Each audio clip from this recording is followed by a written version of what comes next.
L'escarboucle bleu. Arthur Conan Doyle.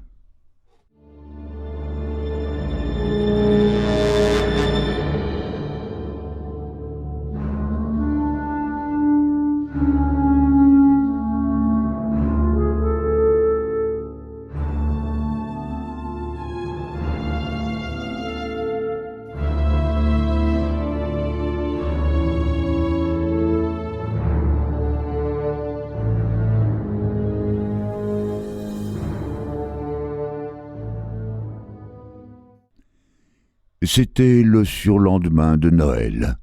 Je m'étais rendu chez mon ami Sherlock Holmes afin de lui présenter les vœux d'usage en cette période de l'année. Je le trouvais en robe de chambre pourpre, allongé sur son divan, son râtelier à pipe à portée de la main. Sur le parquet, un tas de journaux dépliés et froissés indiquait qu'il avait dépouillé avec soin la presse du matin. On avait approché du divan une chaise, au dossier de laquelle était accroché un chapeau melon, graisseux et minable, bosselé par endroits, et qui n'était plus neuf depuis bien longtemps. Une loupe et une pince posées sur le siège donnaient à penser que le triste objet n'avait été placé là qu'aux fins d'examen. « Vous êtes occupé ?» dis-je. « Je vous dérange ?» ?»« Nullement, Watson. Je suis au contraire ravi d'avoir un ami avec qui discuter mes conclusions.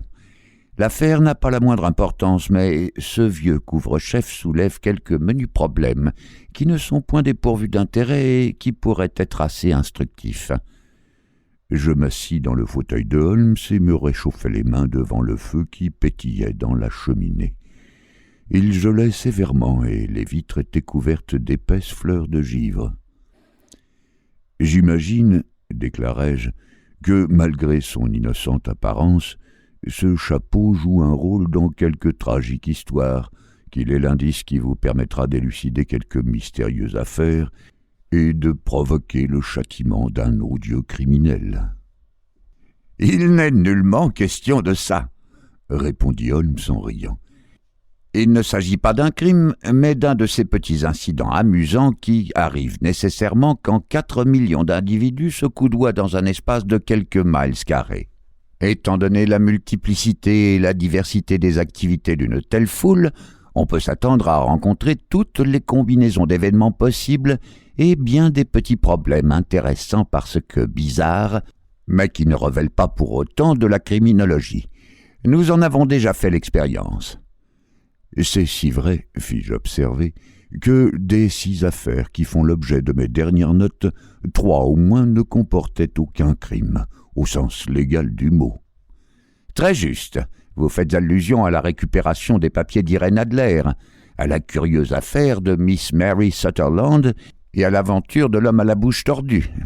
Je suis convaincu que la petite énigme qui m'intéresse en ce moment ressort de la même catégorie. Vous connaissez Peterson, le commissionnaire ? » ?»« Oui. »« C'est à lui qu'appartient ce trophée. »« C'est son chapeau. » »« Non, il l'a trouvé. Son propriétaire est inconnu. Je vous demanderai d'examiner ce chapeau en le considérant non comme un galurin qui n'en peut plus, mais comme un problème intellectuel. Auparavant, toutefois, je veux vous dire comment il est venu ici.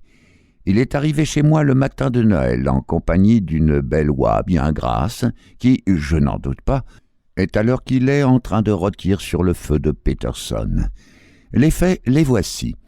Le matin de Noël, vers 4 heures, Peterson, qui, comme vous le savez, est un garçon parfaitement honnête, rentrait chez lui après une petite bombe quand, dans Tottenham Court Road, à la lumière des réverbères, il aperçut, marchant devant lui et zigzagant un peu, un homme assez grand qui portait une oie sur l'épaule. Au coin de Good Street, une querelle éclata entre cet inconnu et une poignée de voyous, dont l'un lui fit sauter son chapeau. L'homme leva sa canne pour se défendre et, lui faisant décrire un moulinet au-dessus de sa tête, fracassa la glace du magasin qui se trouvait derrière lui. Peterson se mit à courir pour porter secours au bonhomme, mais celui-ci, stupéfait d'avoir fait voler une vitrine en éclats et peut-être inquiet de voir arriver sur lui un type en uniforme, laissait tomber son noix, tournait les talons et s'évanouissait dans le labyrinthe des petites rues voisines. Les voyous ayant eux aussi pris la fuite à son apparition, Peterson restait maître du champ de bataille. Il ramassa le butin, lequel se composait de ce chapeau qui défie les qualificatifs, et d'une oie à qui il n'y avait absolument rien à reprocher. Naturellement. Nous espérons que vous avez apprécié cet aperçu. Pour continuer à écouter ce livre audio sur Google Play Livres, utilisez le lien dans la description de la vidéo.